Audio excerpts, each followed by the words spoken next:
Bonjour à tous, c'est Manu de You Can Change et aujourd'hui je vous parle d'équilibre extérieur et intérieur. C'est parti!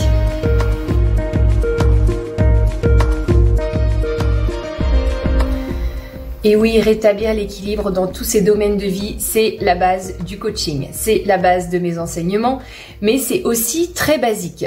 Pourquoi? Parce qu'en fait, quand on décide de se dire ok, au niveau équilibre vie pro vie perso, je suis pas du tout équilibrée, donc je vais vouloir rétablir une forme d'harmonie dans ma vie. Typiquement, mes clients, je vais regarder un petit peu comment ils travaillent, comment ils sont organisés et qu'est-ce qui pêche en fait. Pas de temps pour le bien-être, pas le temps pour la famille, pas de temps pour le couple, pas le temps pour la santé, pas le temps pour le sport. Donc on va aller rééquilibrer, réorganiser, restructurer tout ça pour pouvoir mettre des actions dans le bien-être, dans la sphère. Souvent c'est le pro qui est beaucoup trop sollicité. Donc on vient ici mettre des actions qui vont être beaucoup plus focalisées sur le couple, la famille, le bien-être, la santé, etc. Et ici, ce qui est hyper intéressant par rapport à ma propre expérience, c'est que quand j'ai commencé à faire ça dans ma vie, oui, j'ai eu des bons résultats, c'est-à-dire que je me trouvais, on va dire, équilibrée dans l'ensemble de mes domaines de vie. Cependant, j'ai expérimenté à ce moment-là un manque d'épanouissement et un manque d'équilibre. Donc, qu'est-ce qui manquait ici? Eh bien, ici, il manquait un équilibre intérieur. C'est-à-dire qu'en fait, j'étais dans le faire dans ma vie pro, j'étais dans le faire dans ma vie perso, j'étais dans le faire dans ma vie sociale, j'étais dans le faire dans le bien-être et dans le sport. Donc je faisais énormément de choses. Donc j'étais équilibrée dans toutes ces sphères, j'arrivais à trouver une forme d'équilibre, mais j'étais complètement épuisée. J'arrêtais jamais en fait, parce que j'étais, on va dire, à 95% dans le faire et j'étais jamais dans mon être. Et là, j'ai compris que l'équilibre intérieur était primordial après avoir établi un certain équilibre extérieur. C'est d'abord l'intérieur qui comptait.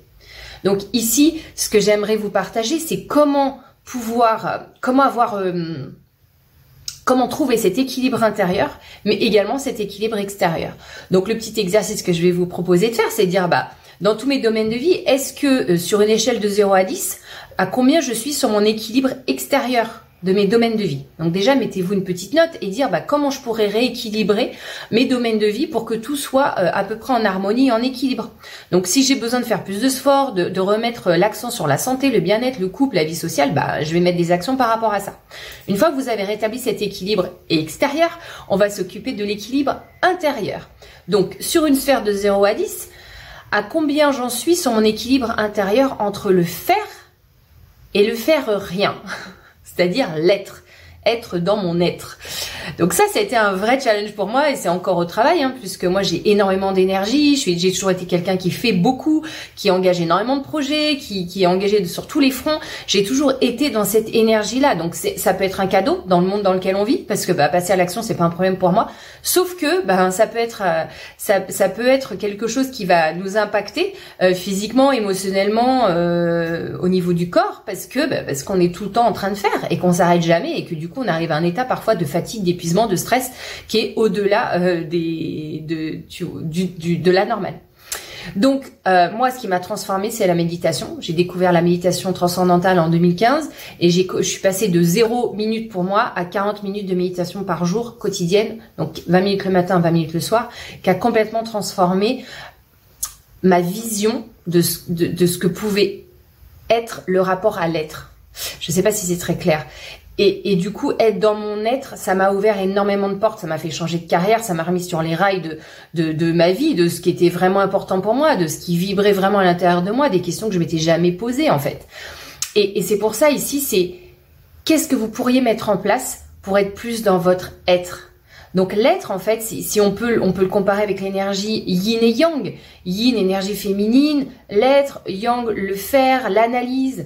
Donc ici, on a besoin des deux et on a les deux à l'intérieur de nous. C'est ça la beauté du système humain, c'est qu'on a ces deux-là. Donc j'ai le potentiel d'aller booster mon énergie féminine, ma créativité, ma contemplation, l'amour de moi, mon être, c'est-à-dire le repos, c'est-à-dire la douceur, c'est-à-dire être dans le moment présent, apaisant, c'est tout ça en fait auquel on s'est vraiment détaché parce qu'on n'est pas dans une société yin, on est dans une société yang. Et comment je peux aller réduire justement ce niveau d'action, ce niveau d'analyse, ce niveau mental en fait qui est constamment en ébullition. Et quand on arrive à rétablir cet équilibre intérieur, là on est vraiment aligné et là on peut vraiment ressentir l'harmonie à l'intérieur de soi. Donc je vous invite vraiment à faire cette petite analyse pour vous sur votre équilibre extérieur, sur vos domaines de vie et sur votre équilibre intérieur et venir activer votre énergie yin, votre énergie yang si vous n'êtes pas assez dans l'action et d'aller vraiment rétablir l'équilibre à l'intérieur de vous. J'espère que cette vidéo vous aide.